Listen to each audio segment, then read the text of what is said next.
Yo, what's up mga master? Mark Music here. Bakit daw G ito?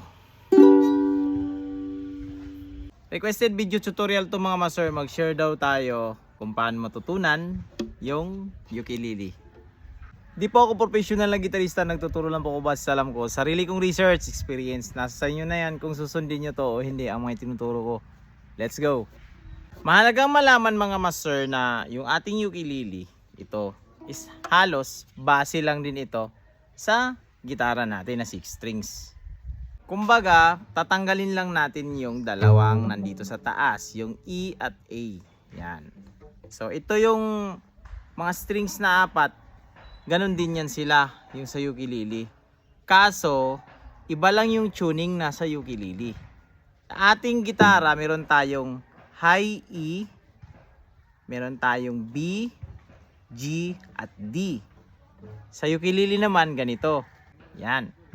Dahil sa tuning na ito, kaya tinawag itong G.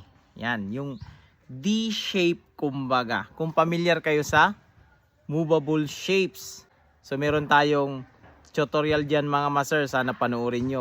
At yung ating sinishare mga master, yung bilog na to, yan. Actually, siya ay tools. Brain tools kumbaga. Kumbaga yung pagkakasunod na to, yung bilog, is applicable ito sa lahat ng instrument. Hindi lang sa gitara, hindi lang ito sa ukulele. Bass, lahat-lahat. Applicable siya any instrument. Ganyan yung pagkakasunod ng mga nota. Ngayon, i-explain ko sa iyo kung bakit naging G ito. Yung ating gitara, ito, yung ukulele is parang nagkakapo tayo dito sa fifth fret. Ito yung ating first string, is siya na yung ating A. Then ito, second string is E. At ito yung ating third string is C. Then meron tayong G. Yan. Take note dyan mga master. At pag magko-chords ka dito ng D shape, ito D shape, yan. D lang yung kanyang shape pero hindi siya chords na D. Ang chords niya is G na chord dahil sa kanyang triads na nasa loob. Tignan natin. So dito sa ating number 4 na string meron tayong G, which is yung kanyang root. Yung ating index finger dito, yan, ito ay D. Yan. Then meron tayong ring finger, another root, yan. Octave lang sila. At nandito yung ating B. Yan, sa ating middle finger, nandito yung ating B. So, binubuo siya ng tatlong nota. G, B, D. Ito naman tayo sa ukulele. Tignan nyo sa ukulele. Dahil ito ay A, E, C, G.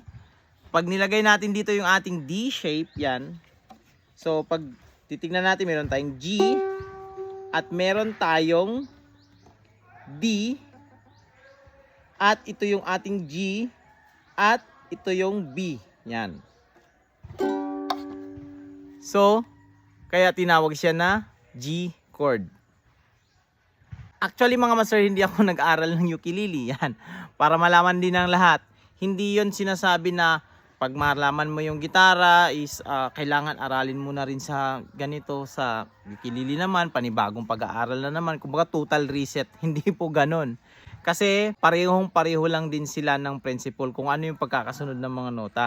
Orin nyo yung cage system para matutunan nyo na rin mag-ukulele kahit walang magturo sa inyo. Gagamitin nyo lang yung cage system. Example, ito yung ating G. Yan. So, pag inusod natin ito, pag titignan natin yung bilog na to, yan, inusod natin ito. Yan, ng isang fret. So, magiging G sharp. Yan.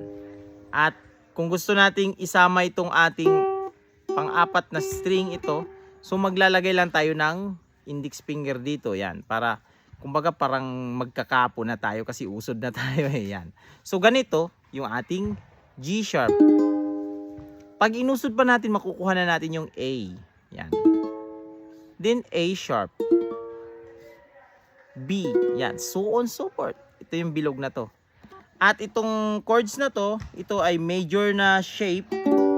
Pag gagawing minor, pareho din sa gitara na yung ganitong shape, yan. Oh. D minor sa gitara, pero dito sa atin, sa ukulele, kasi iba yung tuning niya, G minor. At pag iusod na natin ito, titignan natin yung ating 12 notes, G minor, G sharp minor, yan. So, maglalagay na tayo ng kapo dito. So, magsi-shift ng mga daliri, yan. Para masama natin yung ating fourth string, G sharp minor, A minor, A sharp minor, B minor, so on so forth. Ganun na siya.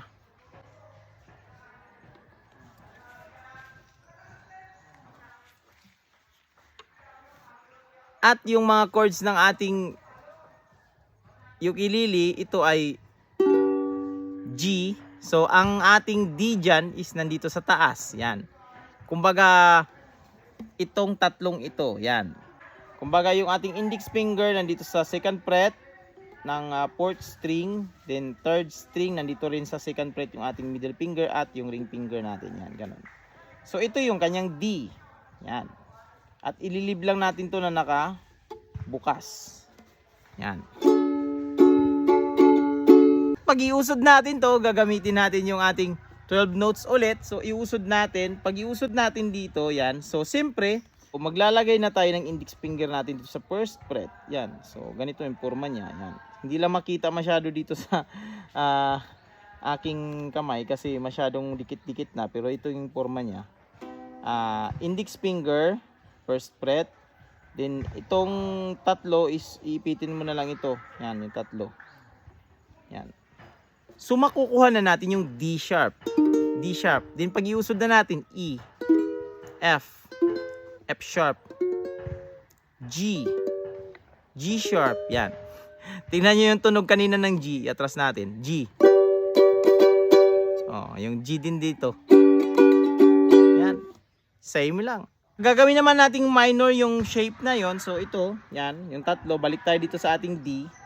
So, hanapin natin yung ating F sharp. Yung ating F sharp is nandito. Yan. Sa second string, second fret. So, iusod natin, ilalagay natin dito. So, makukuha natin yung ganitong shape. Yung parang E major, yan.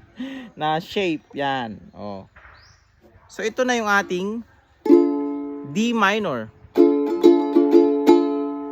Pag iusod natin, yan, usod. So, magiging D sharp. Pero, syempre, maglalagay na tayo ng isang daliri dito. Yan. E, F, F sharp. Yan. So on so forth. Ganun yung concept niya mga master. Kaya pag mag-C tayo dito is ganito lang eh. Isang string lang oh. Yan. Yan yung C. Yan. Third fret dito sa ating first string. Yan, C. Tinawag itong C kasi dahil meron tayong open G. Ito ay C. Ito ay E. At ito ay C ulit. Yan. Pag sa gitara, ganito siya. I-disregards na natin itong dalawang nasa taas. So, dito natin lalagyan. C. Pakinggan nyo yung tunog.